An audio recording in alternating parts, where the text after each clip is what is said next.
My dear children, நம்ம இந்த வீடியோவில் 12th சாப்டர்லேருந்து ஸ்ட்ரக்சர்ஸ் பற்றி பார்க்க போகிறோம். இது வந்து இம்பார்ட்டன்ட் டாபிக். இந்த டாபிக் நம்ம கம்ப்யூட்டர் சயின்ஸ் டெக்ஸ்ட் புக்கில் பேஜ் நம்பர் 219 இருக்குது. இந்த ஸ்ட்ரக்சர்ஸ் டாப்பிக்லேருந்து நம்ம ஃபர்ஸ்ட்டு ஸ்ட்ரக்சருடைய இன்ட்ரடக்ஷன் பார்க்க போகிறோம். அதுக்கு அடுத்து ஸ்ட்ரக்சருடைய பர்பஸ் என்னன்னு பார்க்க போகிறோம். அதுக்கு அடுத்து ஸ்ட்ரக்சர் எப்படி டிக்ளேர் பண்ணி டிஃபைன் பண்ணுறதுன்னு பார்க்கலாம். First we can see about structures introduction. நம்ம ஆல்ரெடி அரே பற்றி பார்த்தோம். இப்போ ஸ்ட்ரக்சர் பற்றி பார்க்க போகிறோம். ஃபர்ஸ்ட்டு இந்த அரேக்கும் ஸ்ட்ரக்சருக்குள்ள டிஃப்ரென்ஸ் என்னன்னு சொல்கிறேன். இந்த அரே அண்ட் ஸ்ட்ரக்சர் ரெண்டுமே கலெக்ஷன் ஆஃப் எலிமெண்ட்ஸ் தான். கலெக்ஷன் அதாவது காம்பினேஷன் ஆஃப் டேட்டா ஐட்டம்ஸ்.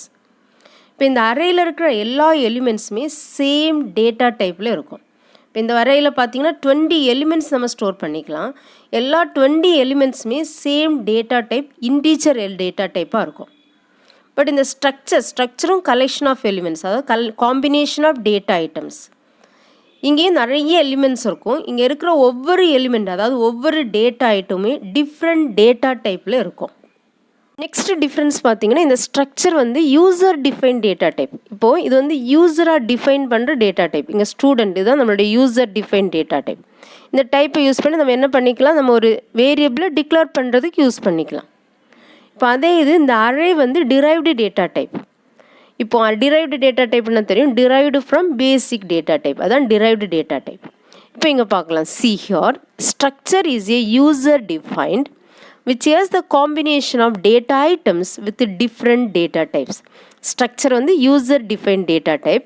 இந்த ஸ்ட்ரக்சர்னாலே காம்பினேஷன் ஆஃப் டேட்டா ஐட்டம்ஸ், அதாவது collection of data items.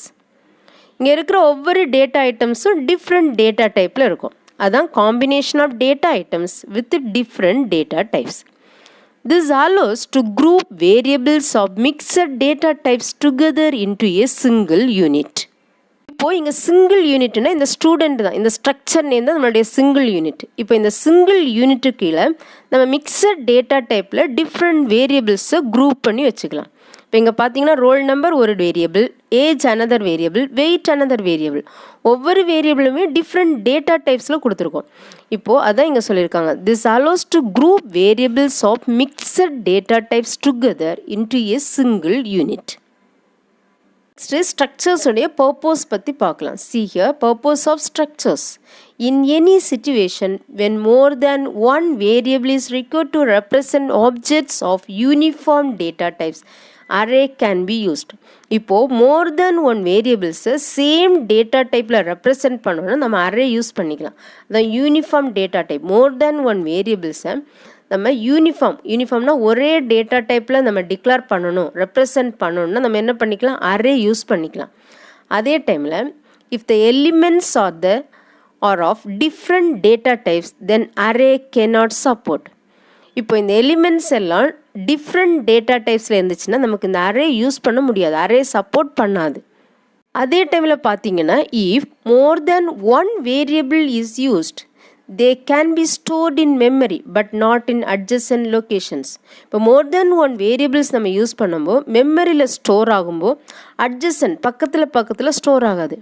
So இதனால் நம்ம எலிமெண்ட்ஸை வந்து சர்ச் பண்ணும்போது it will take more time. இதனால் நிறைய டைம் எடுத்துக்கும். அதான் it increases the time consumption while searching. இப்போ சர்ச் பண்ணும்போது அந்த எலிமெண்ட்ஸ் நம்ம சர்ச் பண்ணும்போது it will take more time. ஏன்னா பக்கத்தில் ஸ்டோர் ஆகாது. இப்போது நெக்ஸ்ட்டாக ஸ்டோர் ஆனால் என்ன பண்ணும், ஆக்சஸ் பண்ணுறதுக்கு ஈஸியாக இருக்கும். ஸோ அது மாதிரி ஸ்டோர் ஆகாதுன்னு சொல்லியிருக்காங்க. இந்த ப்ராப்ளத்தை ஓவர் கம் பண்ணுறதுக்கு தான் நெக்ஸ்ட் இங்கே ஸ்ட்ரக்சர்ஸ் எடுத்துகிட்டு வராங்க. The structure provides a facility to store different data types as a part of the same logical element in one memory chunk adjacent to each other. இப்போ அரேயில் எப்படி எலிமெண்ட்ஸ் எல்லாம் one after அனதராக கண்டினியூஸாக store ஆகிருக்கும், மெமரியில் store ஆகுதோ அதே மாதிரி நம்ம ஸ்ட்ரக்சர் யூஸ் பண்ணி டிஃப்ரெண்ட் டேட்டா டைப்ஸில் உள்ள எலிமெண்ட்ஸ் நம்ம என்ன பண்ணிக்கலாம், ஒன் ஆஃப்டர் அனதராக பக்கத்தில் ஸ்டோர் பண்ணி வச்சுக்கலாம். இதனால் நம்ம என்ன பண்ண முடியும், ஈஸியாக ஆக்சஸ் பண்ண முடியும், ஈஸியாக எலிமெண்ட்ஸை சர்ச் பண்ண முடியும். இதனால் நமக்கு டைம் சேவ் ஆகும். அதான் நெக்ஸ்ட் இங்கே சொல்லியிருக்காங்க. இப்போது இந்த அரேயில் பார்த்தீங்கன்னா மோர் தேன் ஒன் வேரியபிள்ஸை சேம் டேட்டா டைப்பில் நம்ம ஸ்டோர் பண்ணி வச்சுக்கலாம். ஸோ இதனால் என்னாகும், எல்லா எலிமெண்ட்ஸும் கண்டினியூஸாக மெமரியில் ஸ்டோர் ஆகும். ஸோ இதனால் ஆக்சஸ் பண்ண நமக்கு ஈஸியாக இருக்கும், டைம் சேவ் ஆகும். இதே இது டிஃப்ரெண்ட் டேட்டா டைப்ஸ் நம்ம யூஸ் பண்ணணுன்னா அரே யூஸ் பண்ண முடியாது. ஸோ டிஃப்ரெண்ட் டேட்டா டைப்ஸில் கொடுத்து நம்ம மோர் தேன் ஒன் வேரியபிள்ஸ் கொடுத்தோம்னாலும் என்ன ஆகும், மெமரியில் எங்கேயாவது போய் ஸ்டோர் ஆகும். ஸோ நம்ம ஆக்சஸ் பண்ணுறதுக்கு difficult means it will take more time. So அந்த டைம் சேவ் பண்ணுறதுக்காக, டைம் கன்சம்ஷனுக்காக என்ன பண்ணுறோன்னா நம்ம இங்கே ஸ்ட்ரக்சர்ஸ் யூஸ் பண்ணுறோம். ஸ்ட்ரக்சர்ஸ் யூஸ் பண்ணி நம்ம என்ன பண்ணிக்கலாம், டிஃப்ரெண்ட் டேட்டா டைப்ஸில் மோர் தேன் ஒன் வேரியபிள்ஸ் நம்ம என்ன பண்ணிக்கலாம், ஸ்டோர் பண்ணி வைக்க முடியும். ஸோ இதனால் மெமரியில் என்ன ஆகும், எலிமெண்ட்ஸ் ஒன் ஆஃப்டர் அனதராக சேவ் ஆகிட்டே வரும். ஸோ இதனால் நம்ம ஆக்சஸ் பண்ணுறதுக்கு ஈஸியாக இருக்கும், டைம் நமக்கு சேவ் ஆகும். அதான் இங்கே சொல்லியிருக்காங்க. நெக்ஸ்ட்டு இந்த ஸ்ட்ரக்சர்ஸ் எப்படி டிக்ளேர் பண்ணி டிஃபைன் பண்ணுறதுன்னு பார்க்கலாம். See here, declaring and defining structures. Structure is declared using the keyword struct. இப்போ இங்கே பார்த்தீங்கன்னா ஸ்ட்ரக்சர்னு ஒரு கீவேர்டு இருக்குது. இந்த கீவேர்டு யூஸ் பண்ணி தான் நம்ம ஸ்ட்ரக்சரை டிக்ளேர் பண்ண போகிறோம். The syntax of creating a structure is given below. இப்போ ஒரு ஸ்ட்ரக்சர் க்ரியேட் பண்ணுறதோட சின்டெக்ஸ் இங்கே கொடுத்துருக்காங்க. ஃபர்ஸ்ட்டு பார்த்தீங்கன்னா ஸ்ட்ரக்சர்னு ஒரு கீவேர்டு கொடுக்குறோம். அடுத்தது ஸ்ட்ரக்சர் நேம். இந்த ஸ்ட்ரக்சர் நேம் வந்து யூசர் டிஃபைன்டு தான். நம்ம யூசர் யார், ப்ரோக்ராமர். நம்ம ப்ரோக்ராம் எழுதும்போது நம்ம தேவைக்கு ஏற்றது மாதிரி என்ன பண்ணிக்கலாம், இந்த ஸ்ட்ரக்சர் நேமை நம்ம டிஃபைன் பண்ணிக்கலாம். அடுத்தது ஓப்பன் அண்ட் க்ளோசிங் கேர்லி பிரேசஸ்குள்ளாடி இந்த ஸ்ட்ரக்சர் மெம்பர்ஸை நம்ம எங்கே கொடுக்குறோம், அதாவது ஸ்ட்ரக்சர் எலிமெண்ட்ஸ், ஸ்ட்ரக்சர் டேட்டா ஐட்டம்ஸ்னு சொல்லுவோம். இந்த ஸ்ட்ரக்சர் எலிமெண்ட்ஸை ஓப்பன் அண்ட் க்ளோசிங் கேர்லி பிரேசஸ்குள்ளாடி நம்ம எங்கே கொடுக்குறோம். இப்போ இங்கே பார்த்தீங்கன்னா ஓப்பன் அண்ட் க்ளோசிங் கேர்லி பிரேசஸ்குள்ளாடி ஃபர்ஸ்ட்டு நம்ம டைப் கொடுக்குறோம். டைப்னா டேட்டா டைப். இந்த டேட்டா டைப் வந்து built in data type, integer, float இதெல்லாம் தான் கொடுக்கணும். பில்டின் டேட்டா டைப் கொடுக்குறோம். அடுத்து மெம்பர் நேம் ஒன். இப்போ இந்த ஸ்ட்ரக்சர்ஸ்குள்ளாடி இருக்கிற மெம்பர்ஸ், இந்த வேரியபிள்ஸ் எல்லாம் நம்ம மெம்பர்ஸ்னு சொல்லுவோம், ஸ்ட்ரக்சருடைய மெம்பர்ஸ்னு சொல்லுவோம். அதான் மெம்பர் நேம் ஒன் கொடுத்துருக்கோம். அடுத்தது டைப் மெம்பர் நேம் டூ. இது மாதிரி எவ்வளோ நம்பர் ஆஃப் மெம்பர்ஸ் வேணாலும் கொடுத்துக்கலாம். அடுத்தது க்ளோசிங் கேர்லி பிரேஸ் கொடுத்ததுக்கப்புறம் ரெஃபரன்ஸ் நேம். இந்த ரெஃபரன்ஸ் நேம் வந்து ஆப்ஷனல் தான், இது வந்து மேண்டட்டரி கிடையாது, தேவைன்னா கொடுத்துக்கலாம். ஆக்சுவலாக இது வந்து ஆப்ஜெக்ட் நேம்னு கூட சொல்லுவோம். இந்த ஆப்ஜெக்ட் யூஸ் பண்ணி நம்ம என்ன பண்ணிக்கலாம், இந்த ஸ்ட்ரக்சருடைய மெம்பர்ஸை நம்ம ஆக்சஸ் பண்ணுறதுக்கு யூஸ் பண்ணுவோம். See here, an optional field reference name can be used to declare objects of the structure type directly. இப்போ இங்கே பார்த்தீங்கன்னா இந்த ரெஃபரன்ஸ் நேம், அதாவது இந்த ஆப்ஜெக்ட் வந்து இங்கே டைரெக்டாகவும் கொடுக்கலாம், இல்லை தனியாகவும் நம்ம கொடுத்துக்கலாம். இது வந்து ஆப்ஷனல் ஃபீல்டு தான் இங்கே. இப்போது நம்ம இந்த ரெஃபரன்ஸ் நேம் இங்கே கொடுக்குறோன்னா நம்ம என்ன பண்ணணும், இந்த க்ளோசிங் கேர்லி பிரேஸ் கொடுத்து இந்த ஆப்ஜெக்ட் கொடுத்ததுக்கப்புறம் இந்த டெர்மினேட்டர் கொடுக்கணும். சப்போஸ் நம்ம இந்த ரெஃபரன்ஸ் நேம், இந்த ஆப்ஜெக்ட் கொடுக்கலைன்னா நம்ம இந்த க்ளோசிங் கேர்லி பிரேஸ் கொடுத்த உடனே இமீடியட்டாகவே நம்ம இந்த டெர்மினேட்டர் கொடுத்து தான் இங்கே எண்டு பண்ணணும். இப்போ இந்த ரெஃபரன்ஸ், இந்த ஸ்ட்ரக்சருடைய மெம்பர்ஸ் நம்ம ஆக்சஸ் பண்ணுறதுக்கு இந்த ரெஃபரன்ஸ் நேம் ஒரு ஆப்ஜெக்டை யூஸ் பண்ணி தான் நம்ம ஆக்சஸ் பண்ண முடியும். ஸோ இந்த ஸ்ட்ரக்சருடைய மெம்பர்ஸ் ஆக்சஸ் பண்ணுறதுக்கு தான் நம்ம இந்த ரெஃபரன்ஸ் நேம் ஒரு ஆப்ஜெக்ட் யூஸ் பண்ணுறோம். இங்கே டைரெக்டாகவும் கொடுக்கலாம், இல்லை தனியாகவும் நம்ம கொடுத்துக்கலாம். இந்த ஸ்ட்ரக்சருக்கு ஒரு எக்ஸாம்பிள் கொடுத்துருக்காங்க. See here example, structure student. இந்த ஸ்டூடெண்ட் தான் நம்மளுடைய ஸ்ட்ரக்சர் நேம். இது வந்து யூசர் டிஃபைன் டேட்டா டைப். அடுத்தது ஓப்பன் அண்ட் க்ளோசிங் கேர்லி பிரேசஸ்குள்ளாடி இந்த ஸ்ட்ரக்சர் ஸ்டூடெண்ட்டுக்கு 3 மெம்பர்ஸ் கொடுத்துருக்கோம். First member roll number, second member age, third member weight. First மெம்பருடைய டேட்டா டைப் லாங், செகண்ட் மெம்பருடைய டேட்டா டைப் இன்டீஜரில் கொடுத்துருக்கு, தேர்ட் மெம்பருடைய டேட்டா டைப் ஃப்ளோட்டில் கொடுத்துருக்கோம். இப்போது அந்த ஸ்ட்ரக்சர் மெம்பர்ஸ் கொடுத்ததுக்கப்புறம் க்ளோசிங் கேர்லி பிரேஸ் கொடுத்து நம்ம டெர்மினேட்டர் கொடுத்து எண்டு பண்ணணும். இது வந்து கம்பல்சரியாக டெர்மினேட்டர் கொடுத்து கொடுக்கலாம். இங்கே ஆப்ஜெக்ட் நேம் கொடுக்கணுன்னா ஆப்ஜெக்ட் நேம் கொடுத்ததுக்கப்புறம் டெர்மினேட்டர் கொடுக்கணும். ஆப்ஜெக்ட் நேம் கொடுக்கலைன்னா, ஆப்ஜெக்ட் நேம் வந்து ஆப்ஷனல் தான், ஆப்ஜெக்ட் நேம் கொடுக்கலைன்னா இந்த க்ளோசிங் கேர்லி பிரேஸ் கொடுத்ததுக்கப்புறம் டெர்மினேட்டர் இம்மீடியட்டாக கொடுத்துடணும். இப்போது இந்த ப்ரீவியஸ் எக்ஸாம்பிளில் தான் இங்கே எக்ஸ்பிளைன் பண்ணியிருக்காங்க. இந்த above declaration of the struct 3 variables roll number, age and weight are used. நம்ம ப்ரீவியஸ் அந்த ஸ்ட்ரக்சர் டிக்ளரேஷனில் 3 வேரியபிள்ஸ் யூஸ் பண்ணியிருக்கோம். First variable roll number, second variable age, third variable weight. These variables, இந்த variables நம்ம என்னெல்லாம் சொல்லலாம் நெக்ஸ்ட்டு சொல்லியிருக்காங்க, are data element. இந்த வேரியபிள்ஸ் தான் டேட்டா எலிமெண்ட்டு தான். Within structure are called members or fields. நம்ம இந்த வேரியபிள்ஸ் ஆர் இந்த எலிமெண்ட்டை நம்ம ஸ்ட்ரக்சருக்குள்ளாடி கொடுத்தோன்னா அது என்ன சொல்லுவோம்னா ஸ்ட்ரக்சருடைய மெம்பர்ஸ்னு சொல்லுவோம், ஆர் ஸ்ட்ரக்சர்ஸோடைய ஃபீல்ட்ஸ்னு சொல்லுவோம். Field 1, field 2.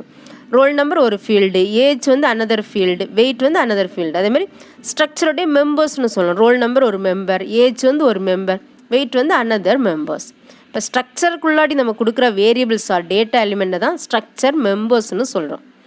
Next point, in order to use the student structure, a variable of the type student is declared and the memory allocation is shown in figure. இப்போது இந்த ஸ்டூடெண்ட் ஸ்ட்ரக்சரில் யூஸ் பண்ணியிருக்கிற இந்த வேரியபிள்ஸுக்கு மெமரி எப்படி allocate ஆகும் நம்ம already பார்த்தோம். இந்த நார்மலாக நம்ம ஸ்ட்ரக்சர் யூஸ் பண்ணாமல் டிஃப்ரெண்ட் வேரியபிள்ஸ் நம்ம கொடுத்தோன்னா மெமரியில் எங்கேயாவது போய் அலோகேட் ஆகும், மெமரியில் எங்கேயாவது போய் ஸ்டோர் ஆகும். பட் அதே இது நம்ம ஸ்ட்ரக்சருக்குள்ளாடி அந்த ஸ்ட்ரக்சர் மெம்பர்ஸ் கொடுத்தோன்னா என்ன ஆகும், கண்டினியூஸாக ஒன் ஆஃப்டர் அனதராக ஸ்டோர் ஆகும். இதனால் நம்ம ஆக்சஸ் பண்ணுறது ஃபாஸ்ட்டாக இருக்கும். ஸோ இங்கே பார்த்தீங்கன்னா ரோல் நம்பரும் 4 bytes, ஏன்னா அது வந்து லாங் டேட்டா டைப்பில் கொடுத்துருக்கோம், 4 bytes அலோகேட் ஆகும் மெமரியில். அடுத்தது ஏஜ் வந்து இன்டீஜரில் கொடுத்தோம், அதனால் மெமரியில் வந்து 2 bytes அலோகேட் பண்ணும். அடுத்தது வெயிட் வந்து நம்ம வந்து ஃப்ளோட்டில் கொடுத்தோம், ஃப்ளோட்டிங் பாயிண்டில் கொடுத்துருக்கிறதுனால அதுக்கும் 4 bytes மெமரியில் அலோகேட் ஆகும். அந்த மெமரி அலோகேஷன் தான் இந்த ஃபிகரில் கொடுத்துருக்காங்க. நெக்ஸ்ட் இங்கே அனதர் எக்ஸாம்பிள் கொடுத்துருக்காங்க. இப்போ இங்கே பார்த்தீங்கன்னா இப்போ எங்கள் ஸ்டூடெண்ட் வந்து நம்மளுடைய ஸ்ட்ரக்சர் நேம், இந்த ஸ்ட்ரக்சர் நேம் இது வந்து ஒரு யூசர் டிஃபைன் டேட்டா டைப்பை நம்ம இப்போ யூஸ் பண்ணிக்கலாம். இப்போ நார்மல் ஒரு வேரியபிள் டிக்ளரேஷன் மாதிரி, வேரியபிள் டிக்ளரேஷன் நம்ம எப்படி பண்ணுவோன்னா டேட்டா டைப் கொடுத்து அடுத்து வேரியபிள் கொடுப்போம். அதே மாதிரி நம்ம இந்த யூசர் டிஃபைன் டேட்டா டைப், நம்மளோட யூசர் டிஃபைன் டேட்டா டைப் இங்கே ஸ்டூடெண்ட், இதை யூஸ் பண்ணி ஒரு வேரியபிளை நம்ம டிக்ளேர் பண்ணிக்கலாம். இப்போ இந்த வேரியபிளை நம்ம இங்கே என்ன சொல்லுவோம்னா ஆப்ஜெக்ட்னு இங்கே சொல்லுவோம். அதான் ஸ்ட்ரக்சர் வந்து கீவேர்டு, ஸ்டூடெண்ட் நம்மளுடைய ஸ்ட்ரக்சரோட நேம், பால் வந்து நார்மல் ஆப்ஜெக்ட் நேம், நார்மலாக ஒரு வேரியபிள் டிக்ளரேஷன் மாதிரி இங்கே கொடுத்துருக்கோம். This defines a variable of type student named as Balu. இப்போ இங்கே நம்மளுடைய வேரியபிள் நேம் பாலு, நம்மளுடைய டைப் என்னது ஸ்டூடெண்ட் டைப்பு, ஸ்டூடெண்ட் வந்து டேட்டா டைப்பை நம்ம இப்போ இங்கே யூஸ் பண்ணுறோம். Similar to normal variables, structure variable allocates memory for that variable itself.